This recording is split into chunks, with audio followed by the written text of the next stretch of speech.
அன்பு உறவுகளே, பொதுவாக பயணங்களின் போது, குறிப்பாக வெளி மாநிலங்களுக்கு பயணம் செய்கின்ற பொழுது, நாம் முக்கியமாக கவனத்தில் கொள்ள வேண்டிய விஷயம், அடுத்தடுத்த மாநிலங்களுக்கு அடுத்தடுத்து நகர்வை நோக்கி நீங்கள் செல்கின்ற பொழுது முக்கியமாக கவனிக்கிற ஒரு விஷயம், அந்த ஊரில் எத்தனை ரயில்வே ஸ்டேஷன் இருக்குது, நாம் எங்கே இறங்குகிறோம், நம்மை சந்திக்க வருபவர்கள் எங்கே வருவார்கள், நம்ம கூட நண்பர்கள் இணைவதாக இருந்தால் எங்கே வருவாங்கன்னு நீங்கள் தெரிஞ்சுக்கணும். இன்றைக்கு நாங்கள் மங்களூர் ஜங்ஷனிலே அதிகாலை ஃபஜ்ர் தொழுகி ட்ரெயினில் தொழுதுவிட்டு இறங்கினோம். நண்பர் சிலர்கள் சென்னையிலிருந்து வருவதாக இருந்தது. அவர்களும் அந்த சற்றேறக்குரிய நேரத்திற்கு வந்து விட்டார்கள்.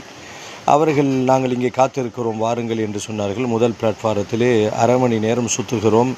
அவர் சொன்ன எந்த அடையாளமும் இல்லை. பிறகு தான் யோசித்து பார்த்தோம், 2 ஸ்டேஷன் இருக்குமா அப்படின்னு. கேட்ட பொழுது அவர் இறங்கிய ஸ்டேஷனும் சென்ட்ரல், நாங்கள் இறங்கியதோ ஜங்ஷன். இது போன்ற பல குழப்பங்கள் வரும். எல்லாம் புகழும் அல்லாஹுக்கே. அல்லாஹின் தவக்கல் வைத்து பயணத்தை தொடர்வோம்.